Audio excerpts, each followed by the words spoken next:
News that Dr. Mclean has gone on leave comes less than 24 hours after the Auditor General report on matters relating to the JCTE and the Education Ministry was tabled in Parliament.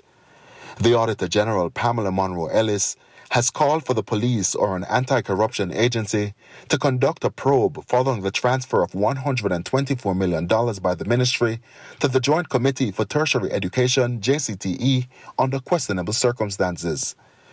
There has been no official statement from the Education Ministry. However, the parliamentary opposition earlier called for Dr. Mclean to step aside while investigations are conducted into the transfer of the funds and activities which took place under her watch.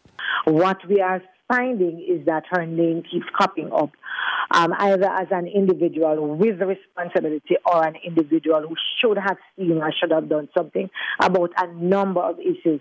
This is the same JCTE, by the way, that months before we have been talking about in terms of how they were handling their association with the Western Hospitality Institute and the award of CAP. The funds were transferred to the JCTE over a 32-month period.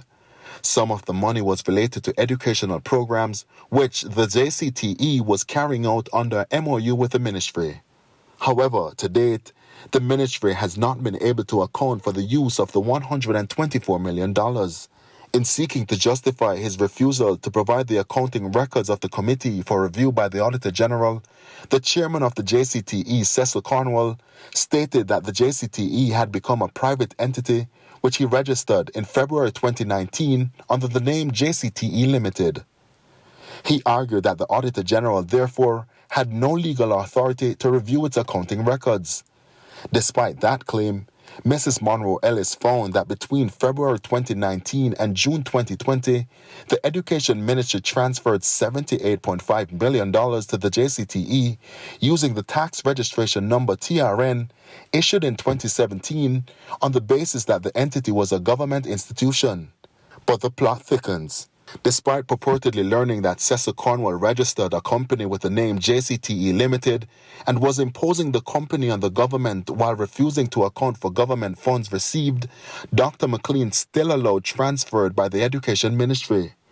Between April and June 2020, $11.2 million was transferred to the JCTE.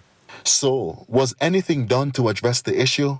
On June 2019 this year, the Auditor General received correspondence from the Education Ministry that it made efforts to sever ties with JCTE after learning that the organization's leadership registered a private entity by the name JCTE Limited.